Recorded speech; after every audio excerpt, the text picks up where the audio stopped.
Next நம்ம ஜெயம் காஸ்ட்ல வந்து பாத்தீங்கன்னா ஒரு ஃபோர்டு அஸ்பைருங்கண்ணா 2015 மாடல், செகண்ட் ஓனர் கண்டிஷன் இருக்கு. 10+ வேரியன்ட் டீசல்ல 72,000 கிலோமீட்டர் வண்டி ஓடி இருக்கும்.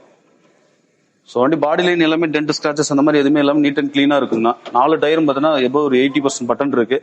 ஸோ ஒரு மிட் வேரியன்ட் வண்டி தானே. டியூல் ஏர் பேக் வந்துடும், ஏபிஎஸ் வந்துடும், கம்பெனி இன்பில்ட் ஆடியோ சிஸ்டம் வந்துடும்ண்ணா. சிக்கெல்லாம் நல்ல பிராண்டடா போட்டுருக்காங்க. கட் மேட்டு, ஃப்ளோர் மேட்டு எல்லாமே எக்ஸ்ட்ரா இன்பில்ட் பண்ணியிருக்காங்கண்ணா. ஸோ நீங்க அஸ்பயர் சொல்லவே வேண்டியது இல்லைன்னா நல்ல மைலேஜ் கொடுக்குற வண்டி தான். ஸோ சாலிடா 20-22 வரையுமே தாராளமா மைலேஜ் எதிர்பார்க்கலாம் நம்ம அஸ்பயரை பொறுத்த வரைக்கும். டீசல் நல்ல பர்ஃபார்மன்ஸ் கிடைக்கிற ஒரு செடான் வெஹிக்கிள் தான். டீசல் வெஹிக்கிள்னா நல்ல மைலேஜ் கொடுக்குற வண்டி. ஸோ அந்த மாதிரி டென்ட் ஸ்கிராச்சஸ் ரீப்ளேஸ்மெண்ட் மாதிரி எதுவுமே கிடையாதுங்க. வண்டி ஃபர்ஸ்ட் குவாலிட்டியா மெயின்டைன் பண்ணி வச்சிருக்காங்கண்ணா. ஓகேண்ணா, இதுக்கு எவ்வளவு கேக்குறீங்க? இது ஃபைனான்ஸ் ஆகுமாண்ணா? ஆனா தாராளமா லோன் பண்ணிக்கலாம்னா. இது 2015 மாடல், செகண்ட் ஓனர் கண்டிஷன் தான். இது லோக்கல் ரிஜிஸ்ட்ரேஷன், கிறிஸ்டியன் ரிஜிஸ்ட்ரேஷன் வண்டிங்கன்னா.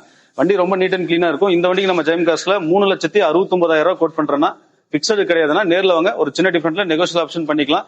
இந்த வண்டிக்கு ஒரு 50,000 டவுன் பேமெண்ட் இருந்ததுன்னா ஆல் ஓவர் தமிழ்நாடு சிபில் நல்லா இருக்கும் பட்சத்தில் லோன் ஆப்ஷன் பண்ணி கொடுத்துடலாங்க. ஓகே, நெக்ஸ்ட் நம்ம ஜெயம் காஸ்ட்ல